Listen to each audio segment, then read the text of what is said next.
नमस्कार, आप देख रहे हैं इंडिया टीवी। आपके साथ मैं हूं मीनाक्षी जोशी। नमस्कार, मैं हूं अमित पालित। सुबह के 9 बजे हैं और हम आपके लिए लेकर हाजिर हैं सुबह 9 बजे की 9 बड़ी खबर। आज आपको दिखाएंगे यूपी के उन्नाव में 3 मासूमों के साथ आखिरकार क्या हुआ, किसानों के रेल रोको आंदोलन का क्या है पूरा प्लान, और डीजल पेट्रोल की बढ़ती कीमत के लिए पीएम मोदी ने इसे जिम्मेदार ठहराया।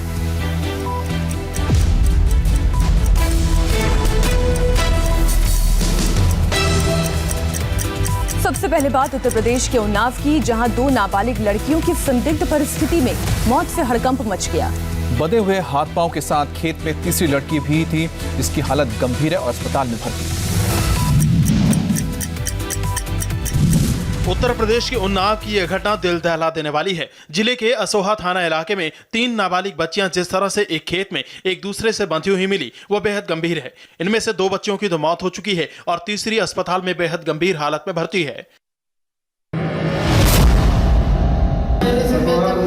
चली आती थी तो लेट हुआ तो सवेरे 6-7 बजे हम लोग ढूंढने निकले।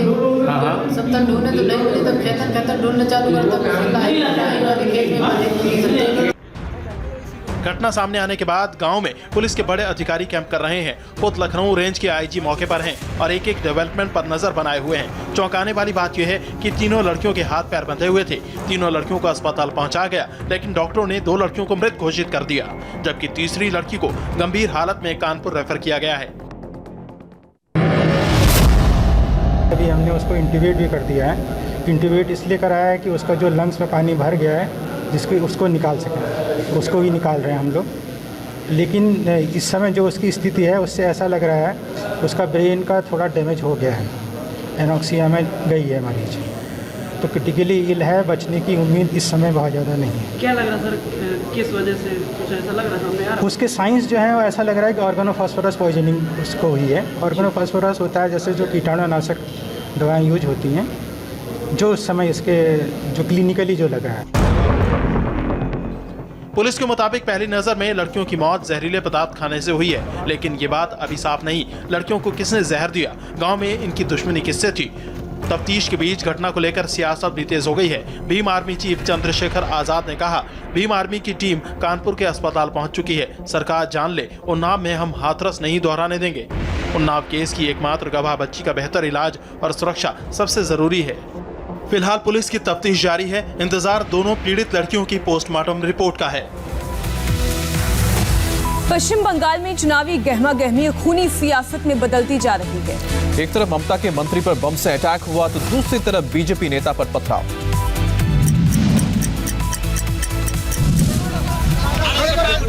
गृह मंत्री अमित शाह के दौरे से ठीक पहले हुए ये दोनों हमले लाल होती बंगाल की राजनीति की पूरी कहानी कह रहे हैं। दोनों हमलों के पीछे टीएमसी और बीजेपी एक दूसरे पर आरोप लगा रहे हैं। इस तरह खूनी होती जमीनी राजनीति के बीच जुबानी जंग भी लगातार गंभीर होती जा रही है। बुधवार को पहली घटना मुर्शिदाबाद में हुई, जिसमें ममता सरकार के मंत्री जाकिर हुसैन बम हमले में बुरी तरह घायल हो गए। जाकिर हुसैन मुर्शिदाबाद से कोलकाता जा रहे थे, तभी निमिता रेलवे स्टेशन के पास उनके काफिले पर क्रूड बम से हमला हुआ। जाकिर हुसैन पर जानलेवा हमले के पीछे टीएमसी ने बीजेपी का हाथ बताया, तो बीजेपी ने इसे टीएमसी की अंदरूनी लड़ाई का अंजाम बताया। मिनिस्टर के ऊपर हमला जिस ढंग से हुआ, बंगाल में कानून व्यवस्था पूरा ठप हो गया। पुलिस मंत्री जो मुख्यमंत्री ममता बनर्जी है, वो पूरा फेल है। मुर्शिदाबाद में जिस वक्त जाकिर हुसैन पर अटैक हुआ, करीब करीब उसी दौरान कोलकाता के फूल बगान इलाके में बीजेपी नेता शुभेंदु अधिकारी पर हमला हुआ। शुभेंदु अधिकारी अपने समर्थकों के साथ कोलकाता के डिप्टी कमिश्नर के दफ्तर में बीजेपी नेताओं और कार्यकर्ताओं पर हो रहे हमले की शिकायत करने जा रहे थे। तभी टीएमसी के कार्यकर्ताओं ने नारेबाजी शुरू कर दी और जब तक लोग समझ पाते संभल पाते, पत्थरबाजी शुरू हो गई। थोड़ी देर में वो मौका भी आया जब दोनों गुट एक दूसरे पर टूट पड़े, एक दूसरे पर ईंट और पत्थर बरसाने लगे। इस हमले में शुभेंदु अधिकारी तो बच गए, लेकिन कोलकाता बीजेपी अध्यक्ष शिवाजी सिंह राय बुरी तरह से घायल हो गए। टीएमसी और बीजेपी में हिंसक झड़पों के बीच गृह मंत्री अमित शाह आज पश्चिम बंगाल के दौरे पर हैं। और शाह बंगाल में बीजेपी की परिवर्तन यात्रा के अगले दौर की शुरुआत करने के साथ ही एक रोड शो भी करेंगे।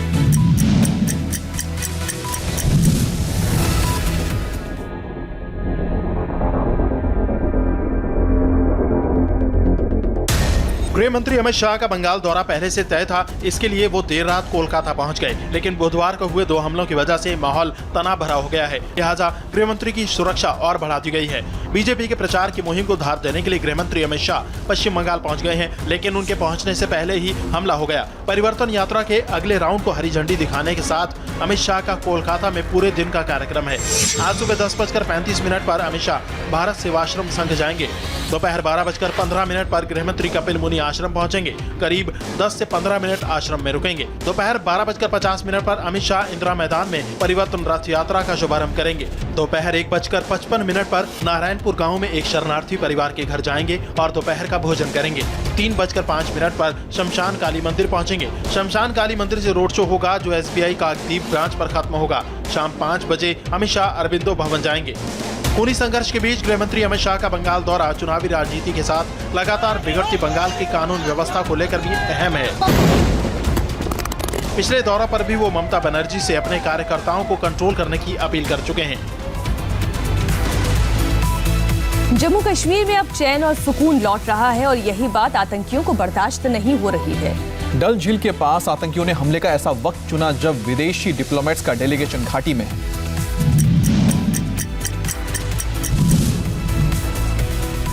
आर्टिकल 370 के बाद घाटी में क्या बदला, यही देखने विदेशी डेलीगेशन बुधवार को श्रीनगर पहुंचा। लोगों से मुलाकात की, उनका पक्ष जानने की कोशिश की, लेकिन सच्चाई दुनिया के सामने ना आ सके, इसी इरादे से श्रीनगर में आतंकी हमले को अंजाम दिया गया। हालांकि वारदात से विदेशी डेलीगेशन के दौरे पर कोई असर नहीं पड़ा। आज विदेशी डेलीगेशन जम्मू के दौरे पर जाने वाला है। इससे पहले ये तस्वीरें देखिए। डल झील के पास ठीक इसी जगह ढाबे पर बाइक सवार आतंकियों ने फायरिंग की। फायरिंग से चारों तरफ अफरा तफरी मच गई, जिसमें एक शख्स जख्मी हुआ है। इस हमले की जिम्मेदारी मुस्लिम जांबाज फोर्स ने ली है। एक अच्छे और खुशगवार माहौल में टेररिस्ट बॉडी BDC और DDC मेंबरों के अलावा सिविल सोसाइटी के लोगों ने इस डेलीगेशन से मुलाकात की, लेकिन शाम होते होते जो है मिलिटेंटों ने इस घटना को अंजाम दिया है। आंदोलन के नए कैलेंडर के मुताबिक किसान आज देश भर में रेल रोकने वाले हैं। दोपहर 12 बजे से 4 बजे तक किसान रेल रुकेंगे, जिससे रेल यात्रियों के लिए आज परेशानी वाला दिन हो सकता है। सरकार की तरफ से बातचीत पर जोर के बीच किसानों ने एक और आंदोलन छेड़ा है। आज देश भर में किसान पटरी पर बैठेंगे और कृषि कानूनों पर अपनी मांगे मनवाने के लिए ट्रेनों की आवाजाही बाधित करेंगे। संयुक्त मोर्चा ने पूरे देश में रेल रोको आंदोलन का अनाउंसमेंट किया है। क्या रूपरेखा रहेगी, कैसे करेंगे? पूरे देश में होगा, प्रोग्राम होगा। किसानों का ये रेल रोको आंदोलन 4 घंटे का होगा। पूरे देश में आज दोपहर 12 बजे से शाम 4 बजे तक किसानों का रेल रोको आंदोलन चलेगा। रेलवे ने पंजाब, हरियाणा, उत्तर प्रदेश, पश्चिम बंगाल के साथ ही देश भर में रेलवे सुरक्षा विशेष बल की 20 अतिरिक्त कंपनियां तैनात की हैं। दिल्ली पुलिस भी अलर्ट पर है। प्रशासन की ओर से ड्यूटी मजिस्ट्रेट भी नियुक्त किया गए हैं। ट्रैक्टर परेड हो या चक्का जाम, किसानों के दोनों ही आंदोलन से आम जनता को नुकसान हुआ है। इसीलिए किसान रेल रोको आंदोलन से पहले GRP और RPF दोनों अलर्ट पर हैं। जहां जहां आंदोलन का ज्यादा असर पड़ने की आशंका है, वहां रेलवे ने अतिरिक्त फोर्स की तैनाती की है। बात पेट्रोल और डीजल की, जिसकी बढ़ती कीमतों पर प्रधानमंत्री नरेंद्र मोदी का बयान आया है। पीएम मोदी ने महंगे तेल की मौजूदा स्थिति के लिए पिछली सरकारों को जिम्मेदार ठहराया। लगातार 10 दिन से बढ़ रही कीमतों की वजह से कई राज्यों में पेट्रोल 100 रुपए का आंकड़ा पार कर गया है, जिसके बाद कई जगहों पर विरोध प्रदर्शन हो रहे हैं। लोग इसमें सरकार से दखल और कीमतें कम करने की उम्मीद कर रहे हैं, लेकिन पीएम मोदी के मुताबिक ये स्थिति उनकी सरकार में अचानक नहीं बनी। In 2019-2020, India imported over 85% of oil and 53% of gas to meet the domestic demand. Can a diverse and talented nation like ours be so energy important dependent? I do not want to criticize anyone, but I want to say, had we focused on these subjects much earlier, our middle class would not be burdened.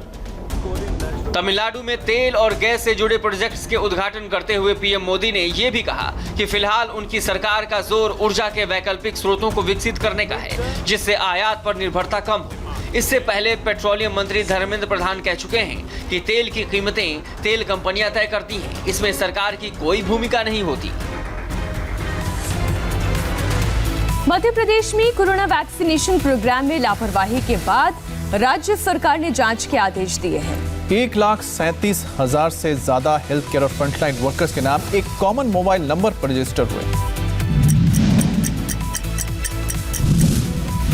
MP में corona टीकाकरण के लिए बने Covid portal पर लाखों लोगों के नाम अलग अलग हैं, पते अलग अलग हैं, लेकिन एक ही मोबाइल नंबर पर कई लोगों के नाम दर्ज हैं। इसे लापरवाही कहें या गड़बड़ी, इसकी वजह से 28 दिन के कई लोगों को वैक्सीन की दूसरी डोज देने की जानकारी नहीं मिल सकी। कांग्रेस ने इसे मुद्दा बनाया तो शिवराज सरकार नींद से जागी और गड़बड़ी की जांच के आदेश दिए।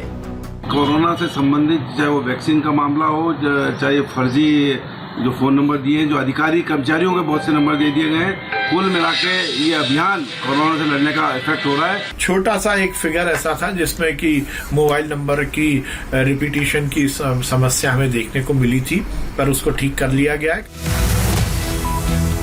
प्राकृतिक आपदा के बाद चमोली में बनी कृत्रिम झील का खतरा टलता दिख रहा है। टनल में रेस्क्यू ऑपरेशन के बीच कृत्रिम झील से पानी निकालने का रास्ता बना दिया गया है।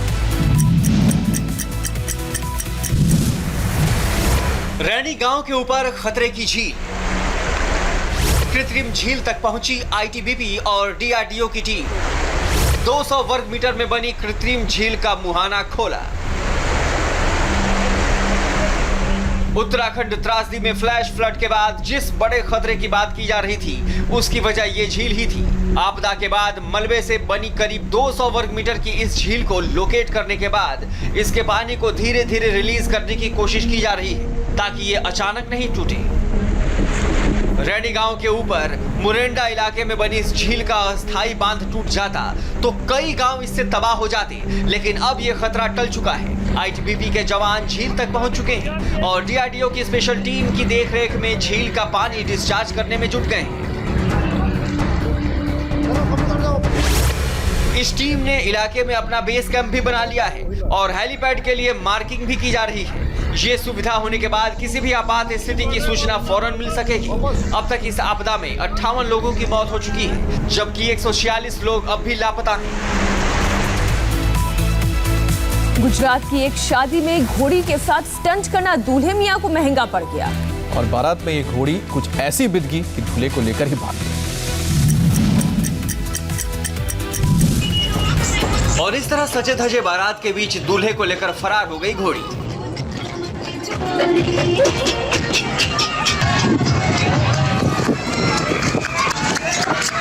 ये सब कुछ ऐसे अचानक हुआ कि सब लोग हैरान रह गए।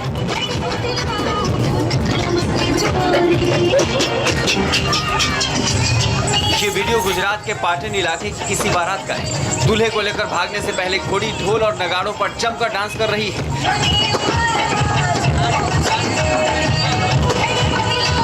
इस बीच कुछ लोग चारपाई लेकर आते हैं और घोड़ी को चारपाई पर चढ़ाते हैं। घोड़ी भी चारपाई पर चढ़ी और डांस करना शुरू कर दिया। इसके बाद कुछ लोगों ने घोड़ी के साथ स्टंट करने की कोशिश की। एक शख्स चारपाई पर लेट गया और उसका पिछला पांव अपने सीने पर रखने की कोशिश की। इस बीच अचानक घोड़ी बिदक जाती है और दूल्हे को लेकर मौके से फरार हो जाती है। फिर क्या था, डीजे और ढोल बंद हो जाते हैं। कुछ लोग बाइक से घोड़ी का पीछा करते हैं और कुछ दूर जाने के बाद दूल्हा जमीन पर पड़ा मिलता है। गनीमत ये रही कि दूल्हे को मामूली ही चोट आई। और फिलहाल वक्त एक ब्रेक का है, लेकिन ब्रेक पर जाने से पहले आपको बता दें आज इंडिया टीवी पर आपके लिए आगे क्या है खास।